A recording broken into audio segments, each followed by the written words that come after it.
हमारे पास क्या व्यवस्थाएं थी और इस मिशन से जुड़ने के बाद हमारे पास क्या व्यवस्थाएं हुई हैं। भैया ने एक दायित्व दिया था पिछले साल 2 साल पहले जाड़ता राजा, और उन्होंने कहा कि जाड़ता राजा विश्व का महान नाट्य है और इसको कराना थोड़ा मुश्किल है। पहली बैठक थी, आदरणीय ब्रजेश पाठक जी भाई साहब भी बैठे हुए थे, आदरणीय परम पूज्य राजा भैया जी भी बैठे हुए थे, भैया थे, काफी लोग थे। और उस बैठक में मैंने एक आग्रह किया था कि कार्यक्रम तो बड़ा है, लेकिन इस कार्यक्रम को करने के लिए मेरे जैसे व्यक्ति पर भैया ने भरोसा किया है, तो आप सबका अगर सहयोग मिलेगा तो मुझे लगता है इसको भव्य दिव्य और बहुत बड़ा कर लेंगे। और सारे लोगों ने अपने स्थान पर खड़े होकर के समर्थन दिया था कि मैं समर्थन करता हूं, आपका सहयोग हो, हम सहयोग करेंगे और कार्य होगा। अब लोगों ने खुलकर सहयोग किया। हमारे मिशन के जो यहाँ के पुरोहित हैं, गिरीश भैया वगैरह बैठे हैं, घनश्याम भैया बैठे हैं, आप सब लोगों ने हमारा सहयोग किया और एक बड़ा कार्यक्रम हुआ। जैसा उम्मीद थी, जैसी अपेक्षा थी, उससे बड़ा कार्यक्रम हुआ। एक दो विषय पर आप सबसे बात करना चाहता हूं।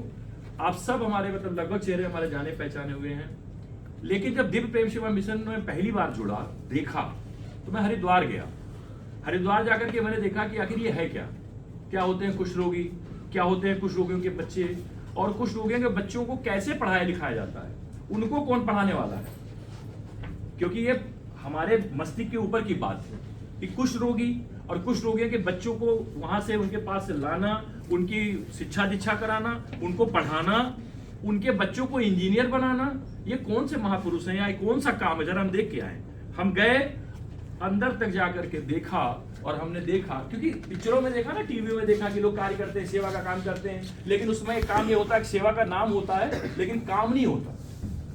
केवल पैसे बनाने की व्यवस्था होती है कि ये भंडारा हो रहा है, गाय की सेवा हो रही है, ये हो रहा है। तो मैं जाकर के हमने जमीन पर देखा, और जब मैंने देखा तो उन गरीब बच्चों को, गरीब नहीं कह सकते, उन ऐसे बच्चों का जिनका दुनिया में कोई नहीं है, उनका कोई अगर है तो केवल डॉक्टर आशीष गौतम जी और कोई नहीं। 60 साल के उम्र में आज भी 1 मिनट, 1 घंटा, आधा मिनट बिना रुके लगातार सेवा प्रकल्पों के लिए देश भर में भ्रमण कर रहे हैं। इनके बच्चे, वो जो बच्चे छोटे छोटे आश्रमों में हैं, जो पढ़ रहे हैं, जो हरिद्वार में और वृंदावन वहां पर ऋषिकेश में, उन बच्चों का निवाला के लिए रोने वाले व्यक्ति को मैंने अपने करीब से देखा। उन बच्चों के लिए इनकी आंखों में आंसू मैंने अपनी आंख से देखा, तब मेरा हृदय परिवर्तन हुआ और मैंने कहा नहीं, मैं जब तक जिंदा रहूंगा तब तक दिव्य प्रेम सेवा मिशन के लिए कार्य करता रहूंगा, चाहे कुछ भी हो जाए, मैं पीछे नहीं हटूंगा।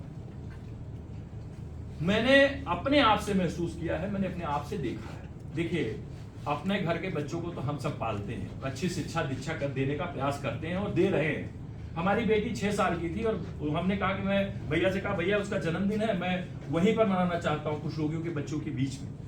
यहाँ 15 लाख रुपया भैया खर्च हो जाता है, जब जन्मदिन मनाते हैं 10 लाख खर्च हो जाता है, 5 लाख खर्च होता है। हमने कहा वही पैसा वहां लगाएंगे बच्चों में।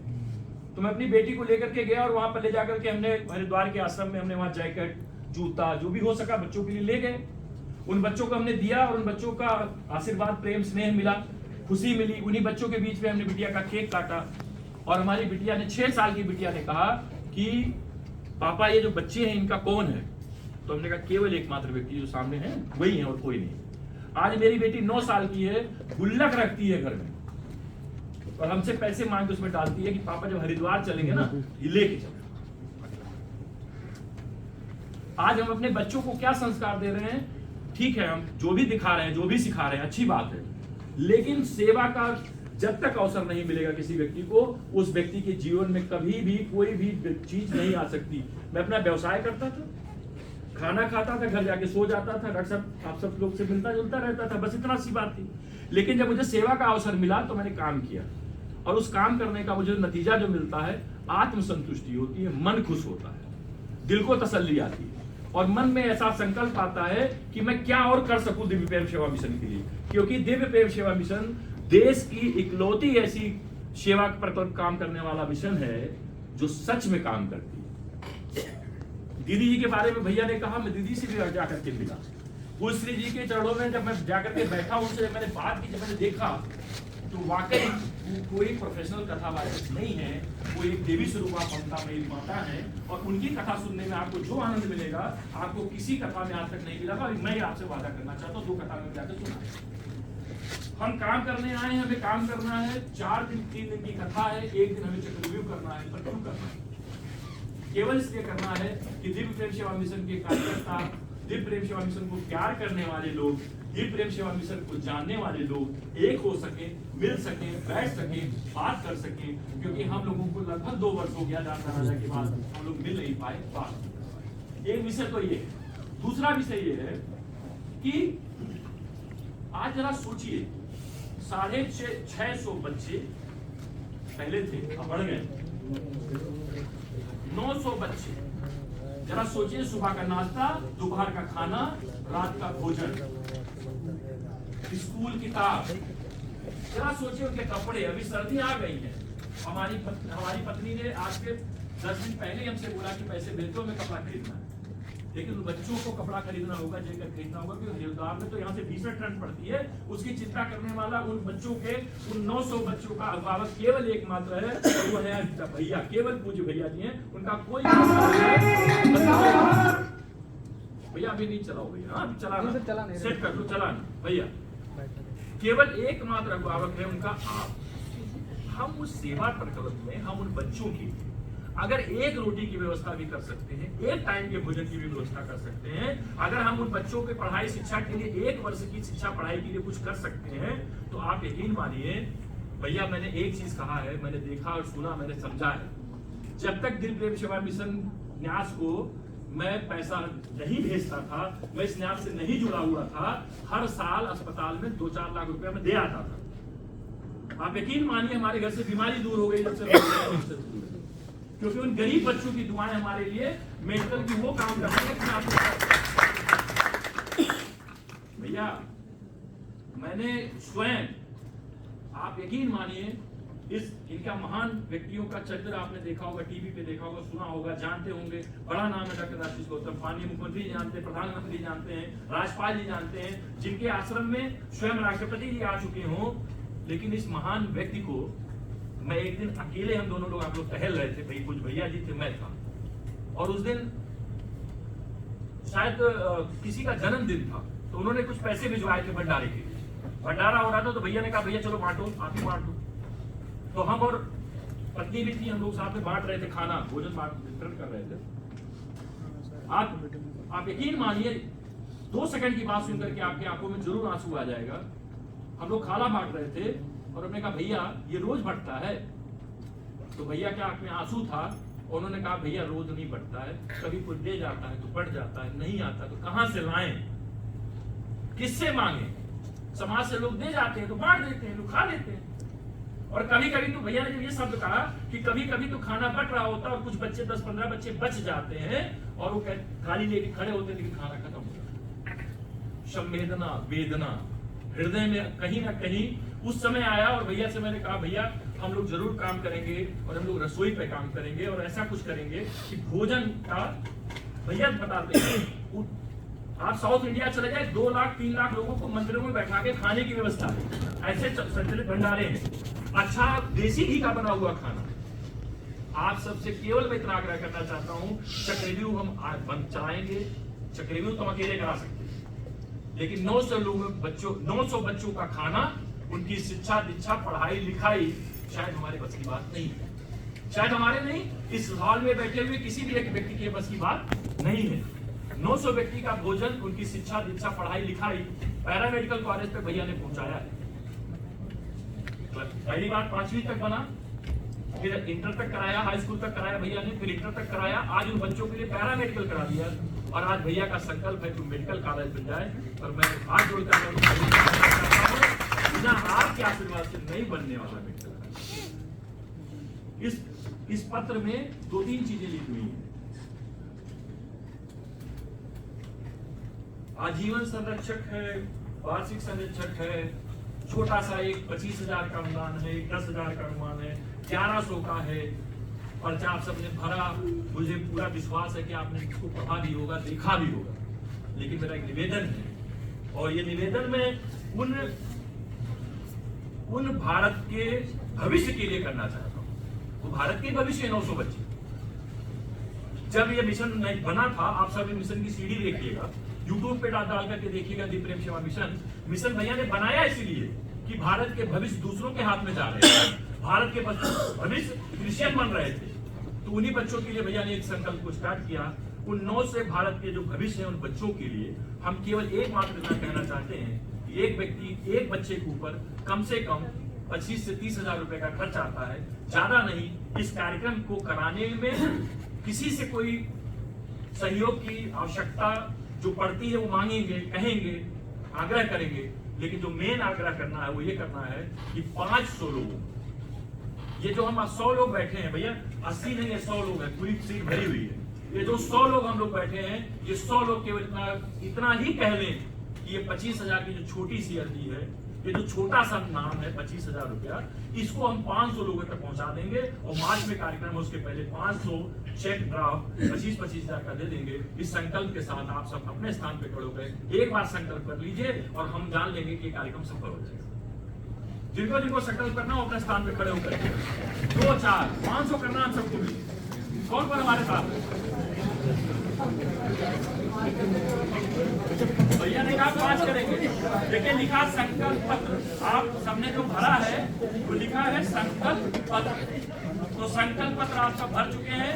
भैया अपना हाथ आगे करके कह रहे हैं 5 ये खुद करेंगे, कराएंगे कैसे? हम आप सब जितना करना हो अपने मन में संकल्प लेके हाथ आगे करके एक संकल्प लीजिए और फिर बाकी रब भैया करें। और मुझे लगता है भैया संकल्प कहाँ है? हम यही हो गए। अरे आप उधर बोल के बैठे रहे। अच्छा ये आगे बैठा है इस बार। भैया संकल्प कराएंगे आप सबको। हम सब लोग संकल्प देखिए, जरूरी नहीं जो कर सकते वही लेना और ये सब कर सकते हैं। हाथ नीचे करिए सब लोग पहले। अनेक उदाहरण देखते होंगे हम। जब महाराष्ट्र में भूकंप आया और वहां पर मीठी जो रोटी होती है, मीठी रोटी, उसको सुकड़ी कहते हैं। तो संघ विचार परिवार ने पूरा संकल्प लिया कि सबको सुकड़ी इकट्ठा करके जल्दी जल्दी भेजना है। तो ठीक है, एक भिखा लेना। ये तो बोले भैया सुकड़ी नहीं देंगे तुमको, यहाँ से तो इकट्ठा कर रहे हैं। और सुकड़ी बोले नहीं भाई माँ जाओ। नहीं, हम देने आए, लेने थोड़े आए हैं। हम भी दिन भर भीख मांगे हैं। हम आप देने आए, लेने नहीं आए। और एक झोली उसने भी जाके दे दिया। बस तुम्हें सच्चाई यही है। हम भी घर से क्या लेके निकले, तो भाव लेके निकले थे। आज 5 प्रतिष्ठान है और 25-30 प्रकार के काम है। तो सब लोग निकलिए, सूची बनाइए, निकलिए। और हाँ, हो सकता है जिसका नाम लिखा हो वो ना जो उसके बगल वाला आपको खुद आके सूचना करे कि हमारा नाम क्यों छोड़ दिया आपने। 500 ये आपका 8 जिलों के लिए 500 संख्या मेरे ख्याल से बहुत ज्यादा कम बता रहे हैं। लखनऊ से सभी सब लोग लगिए। और यदि 500 यानी 500, एक कम नहीं। हमारा नाम भी क्या है 5, हम 5 रेटिंग हो गया आपको। तो जिनको लगता है मैं संकल्प में कर सकता हूँ, हाथ आगे उठा लीजिए, शेष ना उठाए। और आँख बंद किए हमने देखा। मैं दिव्य प्रेम सेवा मिशन द्वारा मैं दिव्य प्रेम सेवा मिशन द्वारा किए जा रहे सेवा कार्य में 5 बालकों बालिकाओं के लिए सहयोग करना चाहता हूँ। मेरा ये सहयोग बच्चों का सुंदर सुसज्जित भविष्य बनाने में सहयोग होगा। इस पूर्ण विश्वास के साथ मैं अपना योगदान करना चाहता हूँ। संकल्प किया है। और देखो मैं थोड़ा